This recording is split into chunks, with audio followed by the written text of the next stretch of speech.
ചേട്ടന്റെ വീട്ടിലാണ് നമ്മളിപ്പോൾ നിൽക്കുന്നത്. ആക്ച്വലി ഇതൊരു റെനോവേറ്റഡ് ഹൗസ് ആണ്. വീടിന്റെ വർക്കുകൾ നടന്നുകൊണ്ടിരിക്കുന്നേ ഉള്ളൂ. കിച്ചന്റെ വർക്കുകൾ കഴിഞ്ഞു. സ്റ്റീൽ കിച്ചൺ ആണ് ഇവിടെ ചെയ്തിരിക്കുന്നത്. ഇവരുടെ ഒരു ഫീഡ്ബാക്ക് എങ്ങനെയാണെന്നുള്ള കാര്യം നമുക്കൊന്ന് ചോദിച്ചു നോക്കാം. പ്രവീണേട്ടാ, സ്റ്റീൽ കിച്ചൺ ചെയ്തതിന് ശേഷം എങ്ങനെയാണ് നിങ്ങളുടെ ഒരു എക്സ്പീരിയൻസ്? സ്റ്റീൽ കിച്ചൺ ചെയ്തതിന് ശേഷം നല്ല എക്സ്പീരിയൻസ് മാത്രമേ ഉള്ളൂ. ഞാൻ ഇതിനെ കുറിച്ച് അറിഞ്ഞത് ഫേസ്ബുക്കിലൂടെയാണ് ഞാനിത് അറിഞ്ഞത്. അപ്പം ആ സമയത്ത് ഇവിടെ കോഴിക്കോട് ഇവർക്ക് ഓഫീസ് ഇല്ല.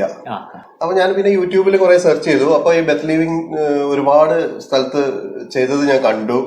ഈവൻ ഒരു വെള്ളപ്പൊക്കത്തില് ഫുള്ള് ചളി കയറിയ ഒരു വീടും അത് അവർ ക്ലീൻ ചെയ്യണതും ഒക്കെ കണ്ടു. അപ്പം എന്താ വെച്ചാൽ മറ്റുള്ള എന്ത് പ്രൊഡക്റ്റ് ആണെങ്കിലും ഇങ്ങനെ വെള്ളം കയറിയിട്ടുണ്ടെങ്കിൽ ഒരുപാട് നശിച്ചു പോകും. അപ്പൊ അതുകൊണ്ടാണ് ഞാൻ ഈ ബെത്ത്ലിവിംഗ് സെലക്ട് ചെയ്യാൻ കാരണം.